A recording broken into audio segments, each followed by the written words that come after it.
Irfaan Gaffar has been joining Jeff Patterson on Rinkwide this season, and I just got some news. He's buying dinner after Super Bowl weekend. Blake, welcome to the show, Irf. How you doing, buddy? Great, guys. Thanks for having me on. You're more than welcome. First things first, gonna ask you our poll question. We're 3 weeks and a bit here from the NHL trade deadline.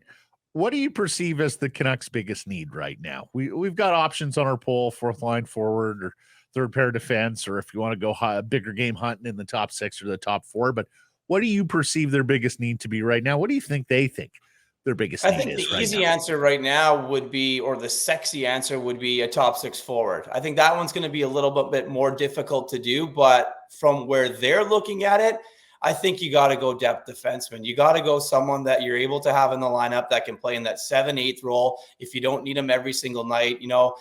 Mark Friedman's been a nice story. Jet Wu, obviously, it's going to be a nice story being called up and things like that. But you get another guy that goes down, you need someone that either has had some sort of experience of being in that position and being called up in a playoffs position, or someone that you can plug in and play right away and not have to worry about anything. Okay, go ahead.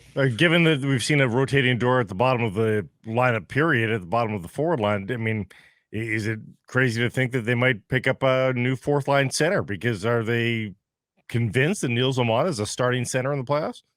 Yeah, see, that's the interesting one to me, right? Because if they go to the playoffs, Blake, and you have Elias Lindholm, you can go three centers. And I think that part of acquiring him is obviously, yes, to be in the top six and to play with a guy like Elias Pettersson, or maybe even obviously like what we've seen with JT Miller and Brock Besser. But when you get into the playoffs and you're going against a team that's rolling their 3-4 lines, and you're going to need a guy that's a third line center that has some experience playing in that position, Lindholm is their guy. So that's why I think another forward there probably is something that they'd be interested in. The name out there obviously remains to be Phil Kessel and the interest there. So to be able to have 1, 2, 3C and have that there, I agree with you. Like, are they convinced that Amon can be the guy? I'm not entirely sure. That's kind of why I think they went and acquired Lindholm.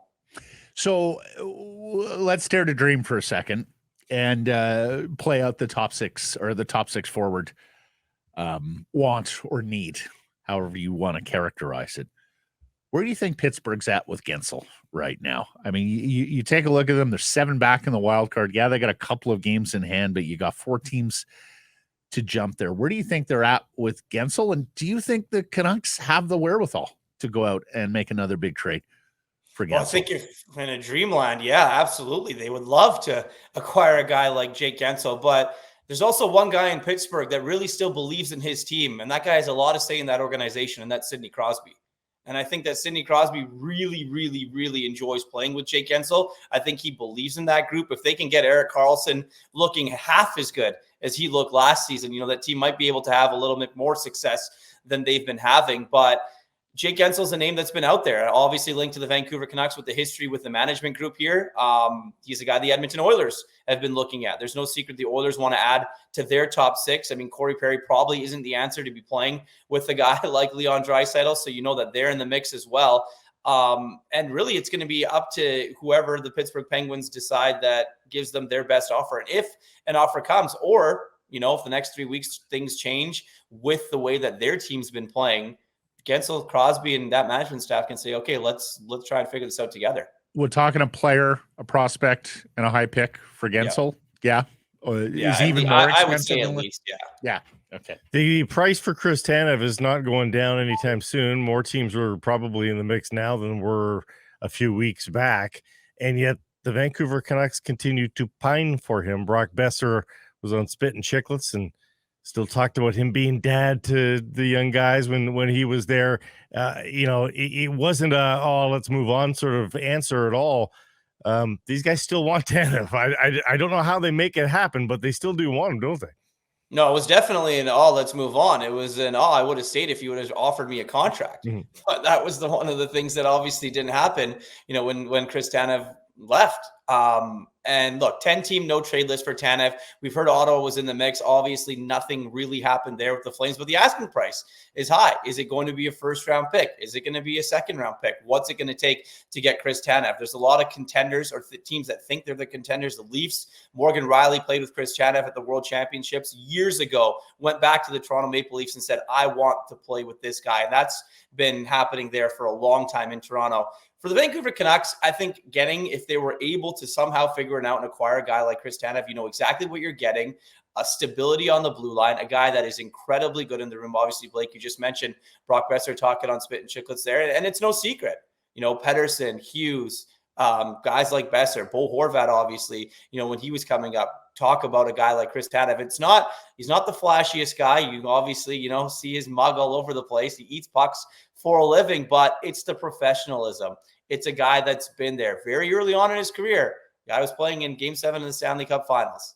And that experience is something that isn't lost on a team that really doesn't have any experience as they head into the postseason. If he had another year, I think you play Sun, Moon, and Stars, but with no years remaining. And the fact that even right now, guys, he's getting dinged by pucks. He's leaving. He did it again. It's like the second game in a row where he's down the hallway. Like, you could acquire that guy and he could be injured in Game 3. I mean, that's why you're acquiring him in some ways, but it's a risky proposition, isn't it?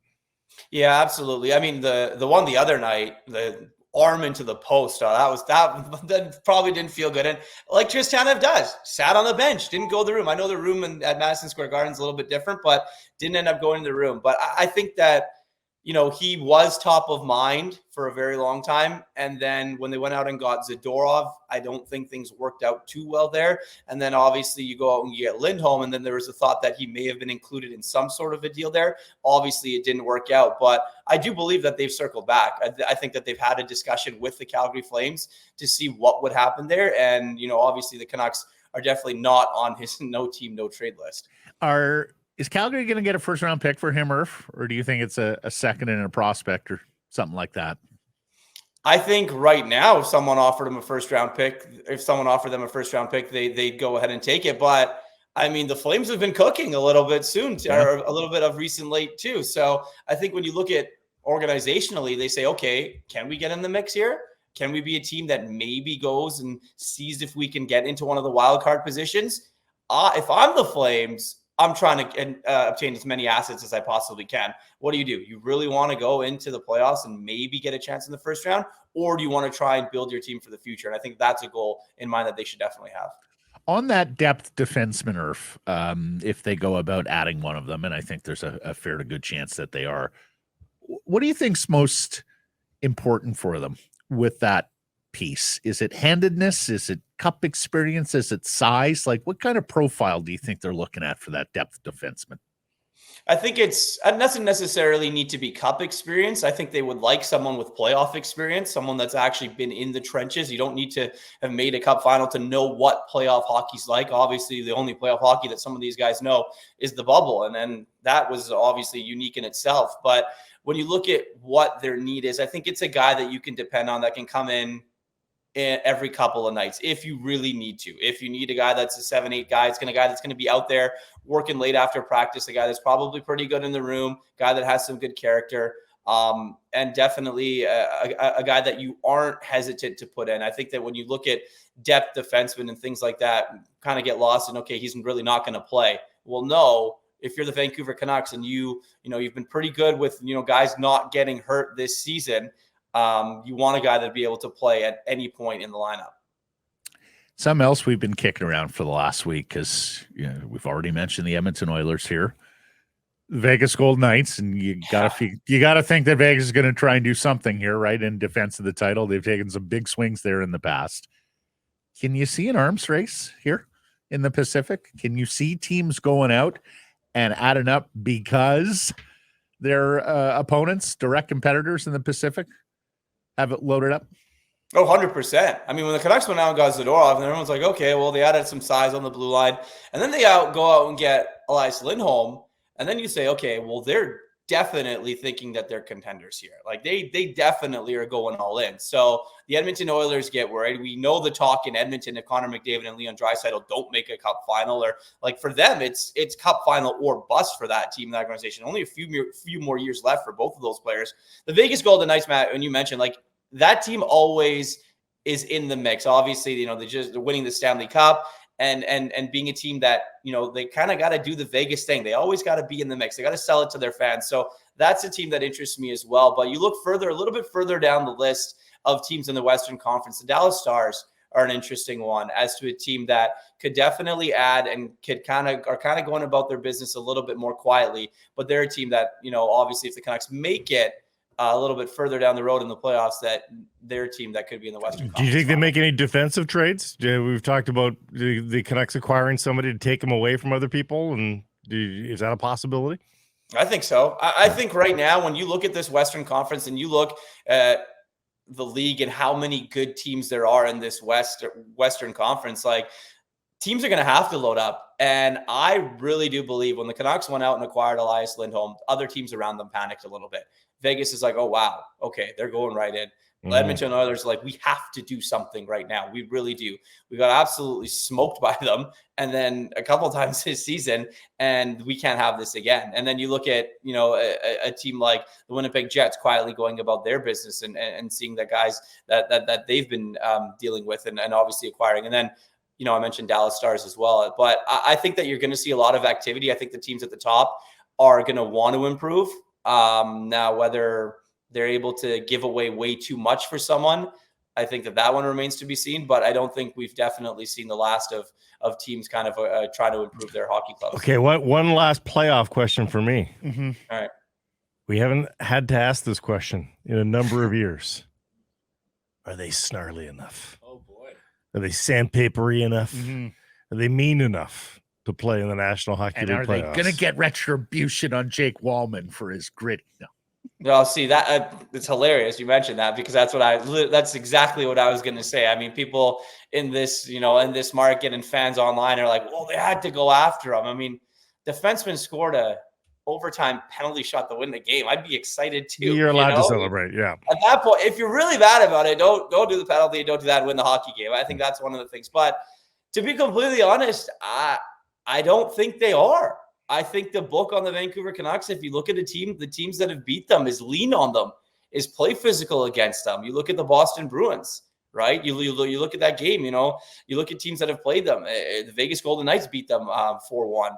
These next few Vegas games are going to be interesting, right? You got a lot of games left versus Vegas. So you got Vegas, you got Winnipeg, you got LA a few times. Mm-hmm. Like, they've got some big games against some big teams. So I think the book on the Canucks right now is lean on them. Play on them physical, and obviously don't take penalties because you're going to get cooked. So right now, I don't believe they're tough enough, but I mean, you can add some sandpaper and things like that. But it's definitely something that I believe is in the mind of that. The blue line's pretty heavy. The forward line's not so much. Yeah. No. Quite. And, you know, Irf mentioned it earlier. How comfortable are you with Nils Oman in a playoff series? You know, we've been talking about it for some time here, like Linus Karlsson, Phil DiGiuseppe. Like, are you really trusting these guys in a playoff series? So it's going to be fascinating over the next few weeks. Last question for me, Irf, but are you at all worried about their form? Haven't looked very good, top six in particular, here for the last little while. This guy tried to tell me that they're damn near at a slump here. 2-1-1. 2-1-1 is the slump now, Irf. What do you think? Well, it's crazy. I mean, you look at some of this, like, this team has been so good this season and banked so many wins in their back pockets. We're just looking at something to pick at, right? So you look at the game against the Boston Bruins. They were terrible in that hockey game. The Bruins just flat out slapped them, right? And then you go into this weekend, you see the game against the Detroit Red Wings, and obviously, you know, the overtime winner, and are they in that game? The concerning part was that third period. Yeah, they're going to want to have it back and whatever. Then you go against the Washington Capitals. Okay, you get the win there, but it was pretty much gifted to you. I mean, like, in overtime there, you're going to take in your chances a little bit. But I just think this team is now going to start to have to figure it out a little bit. I think they're at the end of the road trip here against, obviously, the Chicago Blackhawks. And then you come home and you barely leave your time zone. So they get a lot of home cooking. They get a lot of being able to have that advantage of being on home ice. I think there's a period in March for like 9 straight at home. So we're definitely going to see this team get some wins, bank some more wins in their back pocket. But again, until that there's an X beside their name and they've clinched a playoff spot, like, I think a lot of guys in that room believe that they really haven't accomplished anything yet. Yeah. And rightfully so. Stay hungry here en route to the playoffs. Awesome stuff, Irf. Thanks for the time, buddy. We'll catch up soon. Gentlemen, thank you so much. Hey, everybody, if you're enjoying what you're seeing here, then follow along with Sekeres and Price on YouTube. I promise more content coming. The kids call it subscribe on YouTube. Well, how about liking it? Do that as well. Smash it right now.